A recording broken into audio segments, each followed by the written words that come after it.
Ni kama kawaida siasa ni mchezo na mchezo huwa na sheria tatu: kuna kushinda, kushindwa na kuna kutoka sare.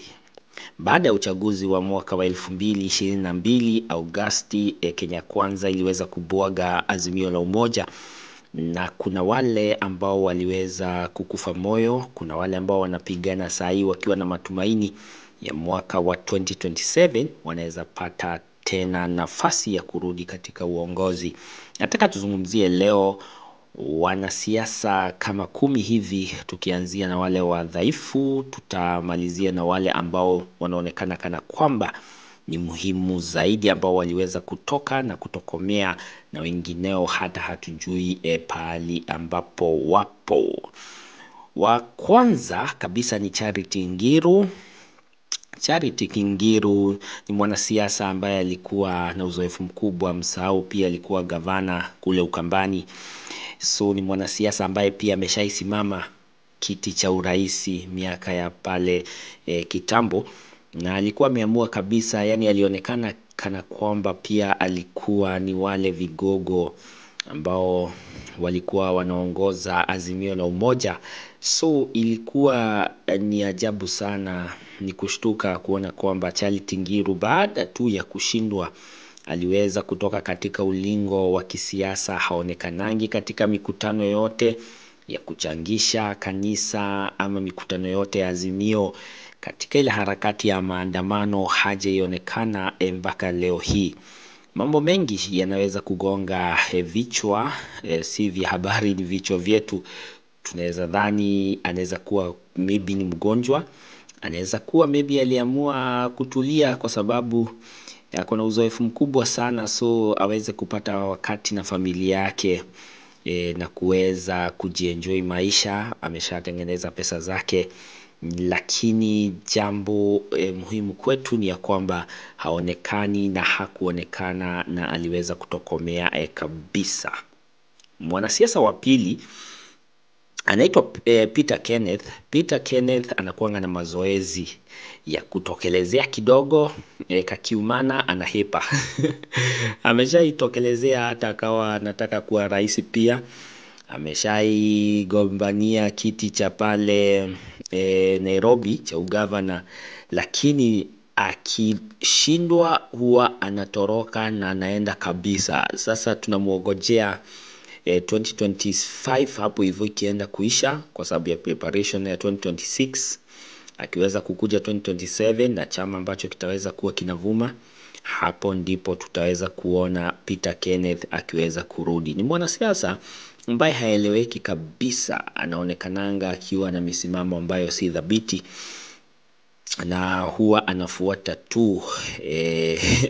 tu upepo, ajulikanangi misingi yao yake ni haieleweki hata kidogo. So ni mwanasiasa sawa, lakini pia ni mwanabiashara, ako na kampuni zake.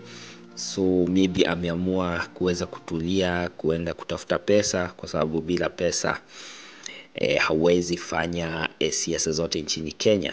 Mwanasiasa nambari 3 ambaye naweza mweka hapo katika uringo ya wale ambao waliweza kupotea ni Raphael Tuju. Raphael Tuju aliweza kunyamaza kabisa, tukirejelea kwamba alikuwa mmoja ambaye alikuwa katika Azimio la Umoja, alikuwa ni wale ambao waliweza kubaki katika Jubilee, na tunamkumbuka akiweza pia kufukuza William Samoei Ruto katika eneo ile yao kubwa ya makao ya makubwa pale Thika Road, akiweza kumfukuza na asiweze kuingia katika chama kile. So aliweza kunyamaza kabisa. Mambo ni mawili, maybe pia aliamua kutulia kufanya biashara, na jambo la tatu ni kuogopa Kenya Kwanza, kwa sababu alionekana akiwa na tabia mbaya kidogo pale ambapo alikuwa anapanga njama jinsi ambavyo Kenya Kwanza haingeweza kuingia katika uongozi. Kulitokelezea fununu kana kwamba alikuwa anatishia wengine, mambo kama yale. So aliweza kutoroka na akaweza kunyamaza. Tunaelekea nambari 4, ni mbunge ambaye anaitwa John Mbadi.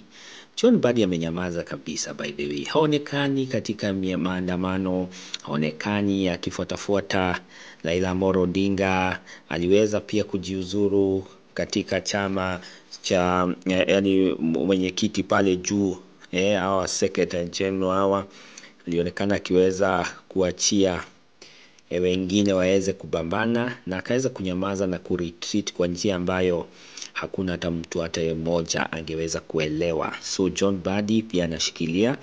Msiweze kusahau nambari kama 6 hivi inaweza shikiliwa na David Murathe. Amenyamaza kabisa, akionekana alikuwa mwandani mkubwa sana wa Uhuru Muigai Kenyatta na kuwa katika muungano ule wa Azimio la Umoja, lakini kwa hivi sasa aliweza kunyamaza kabisa na kutokomea. Haonekani mpaka leo hii. Yeye utokelezea tu salamu alafu anahepa. Mwingine nambari 7 pale, nambari nzuri kabisa, ni Fred Matiang'i. Fred Matiang'i alionekana akiwa na ushawishi mkubwa sana akiwa waziri katika utawala Uhuru Muigai Kenyatta. Alishikilia position mzuri sana ambapo alipatiwa nguvu. Alionekana kana kwamba yeye ndiye vice president wakati wa utawala Uhuru Muigai Kenyatta, lakini baada ya kushindwa, tetezi zile ambazo alikuwa nazo, mara askari wanakuja kwake, wamemzingira nyumba yake, CCTV zikatolewa, hazikupata ushahidi wote, kwa sababu hata leo hii hatukuweza kuonyeshwa ni nini ambacho kiliweza kuendelea. All in all, aliweza kunyamaza. Mambo ni matatu: nafanya biashara zake, aliamua kufanya business zake, ama aliogopa utawala wa Kenya Kwanza, pale ambapo alikuwa na ushawishi mkubwa sana. Ilionekana by the way Matiang'i hata angelikuwa mmoja ambao wanaania president 2027, lakini nafasi yake imepatiwa Simba Arati ambaye ni naibu wa chama cha ODM. Ambao wengine wameweza kuwa hawaonekani kwa misingi sana. Hawa sasa tunazungumzia kwa misingi ni group ya Wajakoya, Martha Karua, na msisahau pia Wamalwa. Hao watatu kuna jinsi ambavyo wanatoroka, wako chini ya maji, hawaonekani katika mikutano tofauti, na tunaona inaweza kuwa ni reason. Last week on Thursday baba alikuwa ameitisha mkutano ambao ulikuwa ni mkubwa sana, lakini hawakuweza kufanya. Ilionekana kana kwamba hawakuwa na umoja, na ingekuwa ni aibu kama wengi wao ambao ni vigogo wangeweza kukosa kufika pale, bila kumsahau Jeremiah Kioni. So hao nimewashikanisha katika namba 8 pale, namba nzuri sana. Nambari 9 ambao ni muhimu sana ni Joho, ambaye anaitwa Hassan Joho. Alikuwa mbunge, alikuwa governor wa Mombasa. Aliweza kupotea, alitokelezea tu maandamano kama moja, alafu akapotea kabisa. Maisha kwake ni Ulaya, Dubai. Ameshaonekana akitoka nje ya nchi na akifanya shughuli zake kama kawaida. Hakuwa anapatikana hata kidogo. Tetezi zinasema ya kwamba ako pale poti ya Mombasa, ameshikilia tenda kubwa sana ya usafirishaji wa container kuelekea Southern Sudan, na kama kawaida ili aweze kufanya kazi kama ile lazima aweze kufanya kazi pale na Kenya Kwanza. So hii ni kawaida operation kwa njia moja. Kama kawaida huwezi ifinyilia alafu ni kuachilie kwa ufupi. Mwingine ambaye amepotea kabisa, sasa nimemweka nambari 10 ambaye tuweze kufunga chapter ya wale ambao wameweza kupotea, ni Junet Mohamed. Junet Mohamed by the way amenyamaza tu once na akaweza kupotea.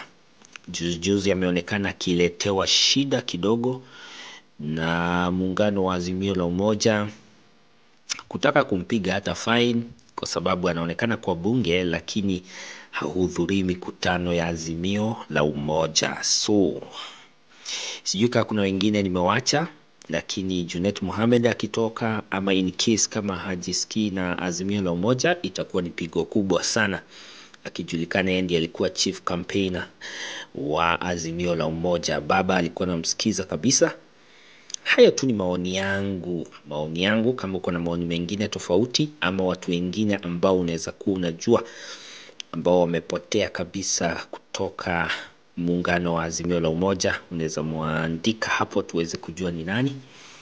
Mimi hapa na kuisha all the best. May God bless you so much. Mko na wakati mzuri sana, na kama ni mara yako ya kwanza kabisa kufika hapa siku ya leo, mtazamaji mwenzangu, na kuomba uweze kusubscribe, like and share, ili napoenda kuweka video na kuwa kwanza kabisa kupopi na kupata uhondo wa siasa zetu nchini Kenya, Afrika na dunia nzima, bila kuegemea zaidi yote ukabila, siasa wala dini. Funsho ishale skute au vidas in peace, no zum nächstes Mal.